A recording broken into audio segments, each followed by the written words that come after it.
internal injuries, kapag ka sumabog kasi ang coma, meron kasi mechanism na so, nagkaroon siya ng bleeding sa loob, sa mga bitukan niya siguro, o sa lungs, o sa kanyang kidneys. Yun yung naging cause ng kanyang pagkamatay. Hindi siya agad-agad namatay within that day, within that time. Hindi, bumilang muna ng 3 days bago namatay yung trauma. So sa ating libo, yan isa pang epekto na pwede natin makuha sa bola, yung tinatawag na internal injuries. Okay, naintindihan ba? At yung sunod, yung psychological trauma, katulad ng diniscuss natin kanina. Alam niyo na yan. Yung trauma. Tama? Okay, next. Kuya Chris? Okay, so actually, na-discuss natin ito kanina. Parang review na lang.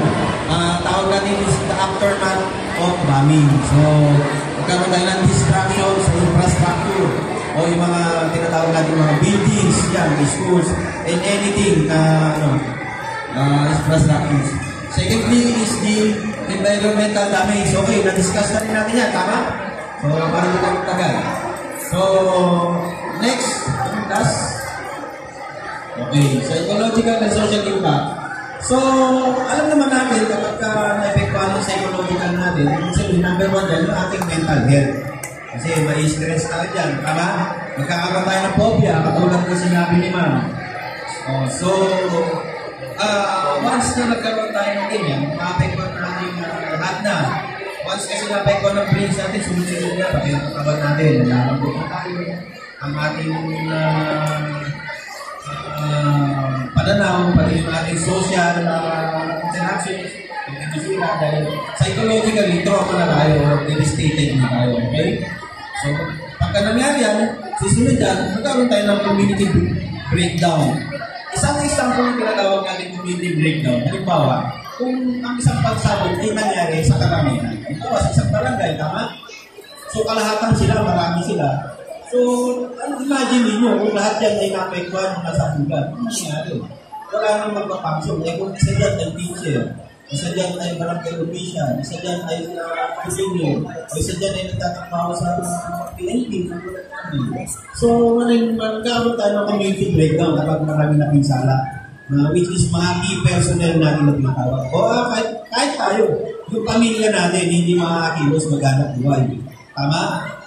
Okay, next. Children at risk. Siyempre, kayo mga kabataan, mas lalo kayong maapektuhan. Once na naapektuhan ng mga magulang nyo, hindi nakapagtrabaho dahil sa nagkaroon ng effect ng bodies, pati kayo kawawa. Hindi kayo kakainin.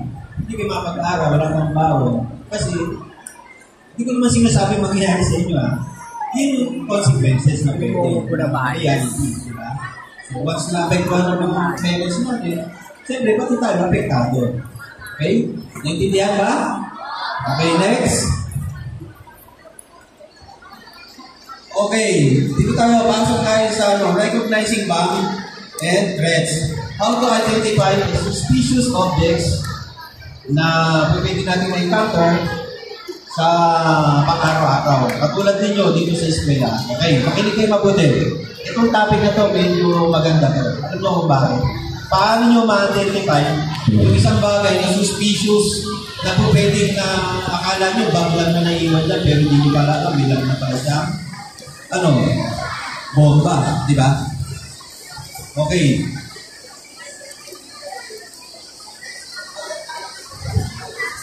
Okay. So, ano ba ang mga pwede natin makita dyan? Yung mga common signs na pwede. Okay. Mas maganda, tama-tama, maganda yung ginagawa niya pag-face down kayo. Kasi minsan itong natin, di ba? Bihira natin kami makapasya dito. At least, yung may iwan namin knowledge sa inyo, yung i-discuss namin sa inyo, ma-retain sa inyo. Maganda yan. Okay. Sa una-una, sa stress package, nung makakita ko na kayo na, di ba? Pag yung bag na yan, may nakita ka o nakalawit yan, unang-una, wires, magputa ka na, di ba? Bakit may wires to? Saan ba ginagamit ang wires? Bukod sa bomba natin, saan ba ginagamit ang wires? Sa? Kuryente, tama? Kasi ang gamit ng isang wire, katulad nito, papansinin nyo, Ito ay isang parte ng bomba, pwede gamitin na parte ng bomba. Ang tawag namin dito ay switch. Tama? Ang ilaw, pagka pinindot mo ba ang switch, ano mangyayari sa ilaw? Pwede umilaw, di ba? O pwede rin siyang mag-off o mamatay. Ganon din ang bomba. Pagka ginamitan mo ng switch yan, pinindot yan, pwede sumabog. Pamamagitan ng switch sa power source, tapos may wire. Kaya magtaka ka na, pag yung bag mo, may nakalamit na mga wires, di ba? Or else, baka may nakaliwan, engineer ng school, tanong nyo, baka kanino ba yun? Kaya yun yung purpose, kapag nakakita kayo ng baggage, huwag nyo pakikialaman yan. Sabihin nyo muna sa mga mas tamang kinahulukulan kapag may teacher. O kaya kung nandyan si security guard, sabihin mo sa kanya. Para doon sila munang mag-inspection at magsabi sa amin na ano ba yan. Okay, next. Ano pa ba? Unusual shapes, item left in unexpected places such as buses or in a crowded areas. Okay, so masyado siyang generalized na. So dito, yung mga bagay niya, minsan, iniiwan niya dun sa mga hindi natin napapansin. Yung siguro dahil wala masyado dito na nakakita, nalagay niya. Pero ang tangka niya, yung mas marami sa kapinsala. Yun, kaya naglalagay yung suspicious baggage na trabaho ng mga terrorista yan. So anong una pa? Bigyan ko kayo ng idea. Pag minarinig kayong TikTok, pwede rin, tama? Tanong ko kayo, pwede ba? Pwede? Pwede, di ba? Kasi baka ginamitan siya ng timer device. Ito siya. Papansinin nyo, ito ay timer to. Alam niyo ba kung saan galing to? Any idea? Galing to sa silang ano? Saan? Sirang ano yan? Hindi. Galing to sa silang washing machine. Timer ko ng washing machine pag naglalabas si nanay. Ilang minuto ba paikutin yung dryer o yung labata? Diba? Oo. Dahil sinap yung makina ng washing machine, ay yung mga terorista, magaling ang utak niya, kinuha yung parte ng switch, yan yung ginamit. Nilagyan ng power supply, nilagyan ng explosive, pinunugtahan ng switch, pinanda, nilagay sa box. Ngayon, nung nilagay sa box, timer. Anong maririnig mo?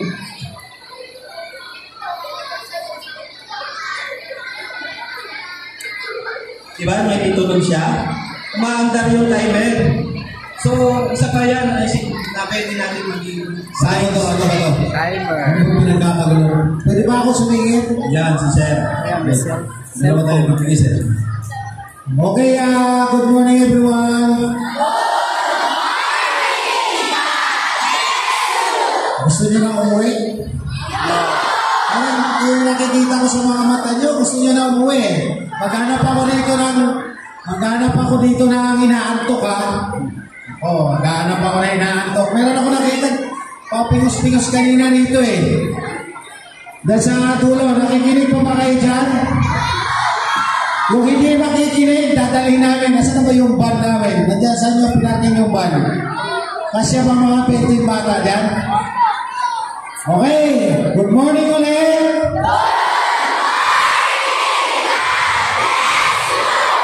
Okay, thank you very much. Attentive pa kayo. Okay, balik tayo dito sa pinaliwanag ni Kuya Allen na ang pinaka-importante bakit kami nandito para kayo hindi makialam sa lahat ng gamit na nakikita. Di ba? Pag may nakita kayong bag sa labas, may nakita kayong bayong, may nakita kayong attache case, nakita kayong baunan, huwag niyong pakikialaman. Ha? Bakit kami nandito? Para matuto kayo yan. Yun ang pinaka-importante rito. Yun lang ang gagawin ninyo. Masaya na kami. Okay ba sa inyo yun? Okay. So, ang pinakamahalaga, bakit kami nandito? Para matuto kayo ng safety. Yun Yun lang ang pinaka-word na safety. Okay na kami nun, masaya na kami. Sabihin nyo, safety! Mahina. Uwi na lang tayo. Mahina ang sound, sir. Sabihin nyo, 1, 2, 3. Okay, di ba? Yan ang ipapasok nyo sa isipan nyo, ha? Safety. Pag nakakita kayo ng bag, wala. Sinabi ng bomb squad, sinabi ng mga technician, sinabi ng mga men in black, huwag pakikialaman nyo gamit na hindi sa inyo. Okay ba yun? Kasi pwedeng laman nun bomba. Bomba, ha? Oh, sige, kumamot ka na ulit. Kamot ulit. Paano ka pa kumamot? Parang nakita ko iba yung kamot mo, ha? Gusto mo ba mga pulis?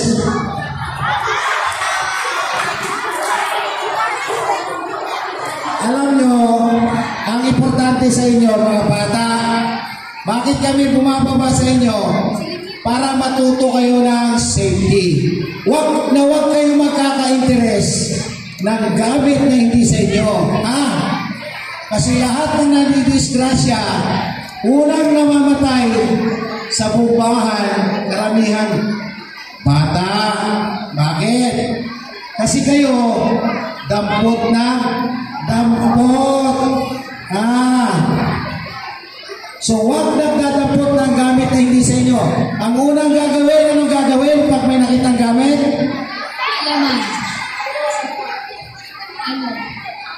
Sabay, may takbo. Huwag kayo tatakbo. Pag may nakita kayong gamit, isumbong ka agad sa ipag walang pulis. Sumbong ka agad sa teacher. Tapos yung gwardiya, tanod natin. Okay ba yun? So, matalino na kayo ngayon, alam niyo na yung safety. Kasi pag ginawa niyo yan, pag ginawa mo yung, pag nakatingin ka, galit ka sa akin, ha? Joke lang. Magpupulis ka ba?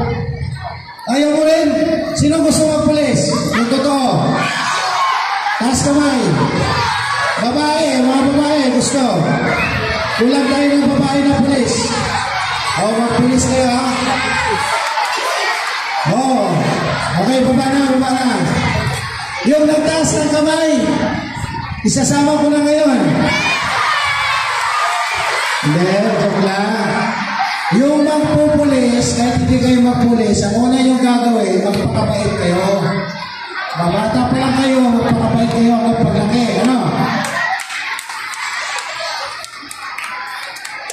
Anong gagawin? Pag may nakitang gamit, anong gagawin?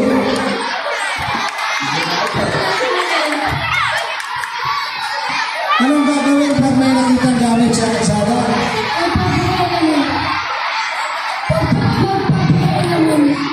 Huwag pakikialaman. Bigyan ng jacket yan. Sabi mo, ba't hindi mo dinala yung jacket, Joe? Yung jacket. Cellphone na lang, musaya na yan. I-picture mo lang. Okay ba yun? Dito sa dulo. Nakinig pa kayo sa akin, sabi ko huwag kayo makikialam ng gamit. Habang lumalakad ako, parang humihina pa yung sounds, Mahina yung sounds dito, pero okay kayo dyan, narinig nyo. Halika, guwapo. Halika. Ito ay kanina po taas ng kamot Hindi po ito gagawin na tine-report po agad. Galing. Biruin mo, natuto siya kaagad. Ngayon lang kami nagkita, alam niya na yung safety. Ang ibig sabihin nun is? Safety po. Okay, lagi nyo tatandaan yung word na safety, ha? Huwag pagiging, kaninang anak to? Saan yung magulang nito? Alay, nanay, wala yung nanay nito? Patamihin nyo to, ha? Dagdagan nyo pa. Mga bata, kailangan attentive kayo, ha? Lahat ng lectures, lahat kahit anong ginagawa nyo araw-araw, makinig kayo. Una-una, makinig kayo sa teachers nyo, tsaka magulang nyo, ha? Ang gagawin nyo lang, wala na kayong ibang gagawin. Huwag lang kayong makialam. Masaya na kami. Palakpakan nyo ang sarili nyo. So may natutunan na kayo ngayong araw, ha? Yun lang, hindi kayo makialam sa isang bagay. Masaya na kami mga pulis. Kasi ibig sabihin, hindi kayo nagkakaroon ng interest. Ilagay nyo sa isipan nyo, pag hindi nyo sa inyo, huwag pakialaman. Ganun din, hindi lang sa labas, kahit nun din sa bahay nyo. So ang ibig sabihin nito, pag may pumasok na sa isipan nyo ng ganito, habang paglaki ninyo, hindi kayo makikialam na hindi nyo gamit. Ibig sabihin yan, hindi kayo nanakaw. Meron sa kapitala nun. Diba?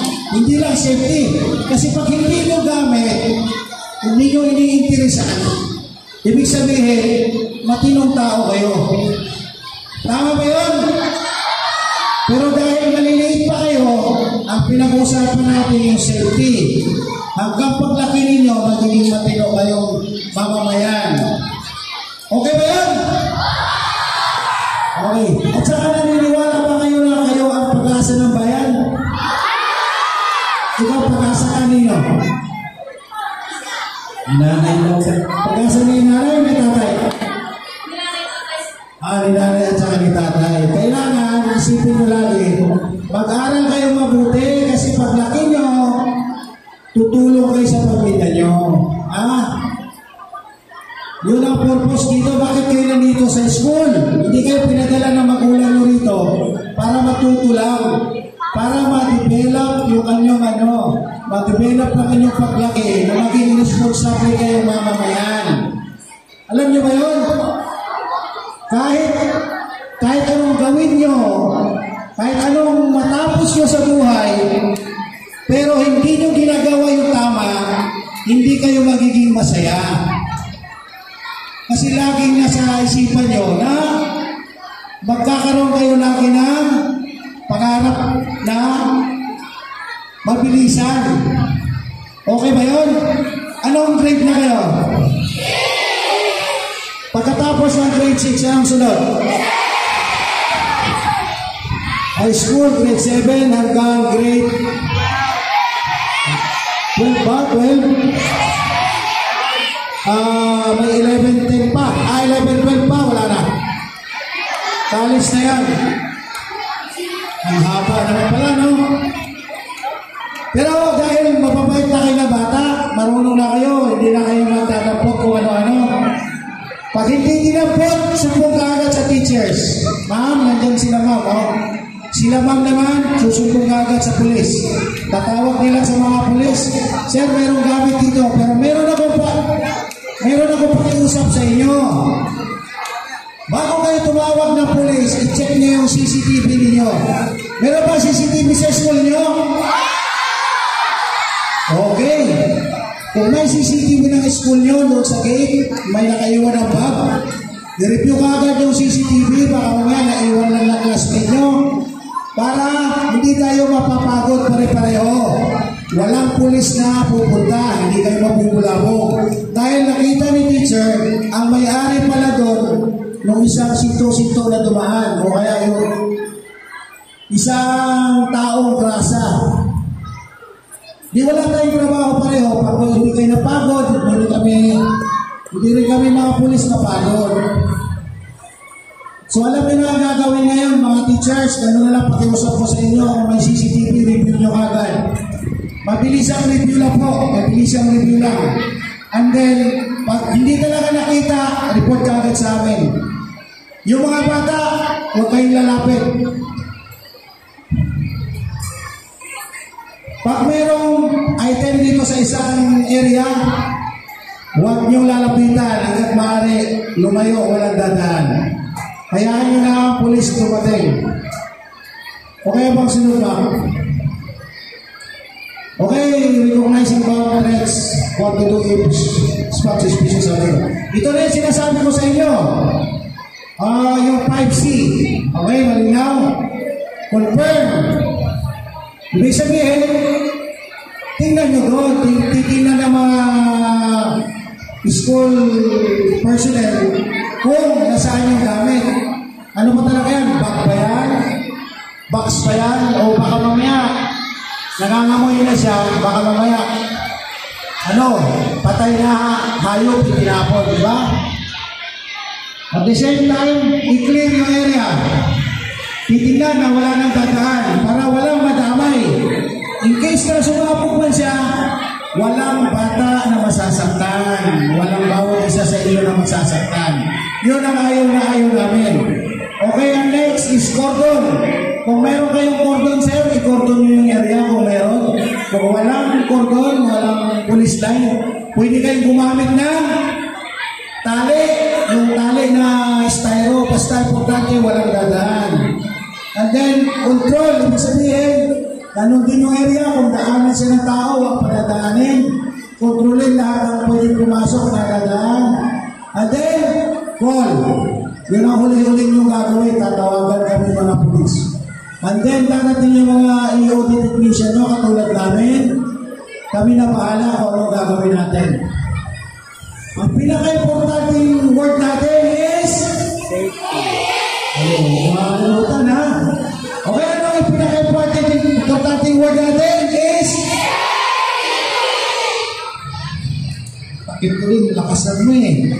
Lakasan mo ka. Anong word na safety? 1, 2,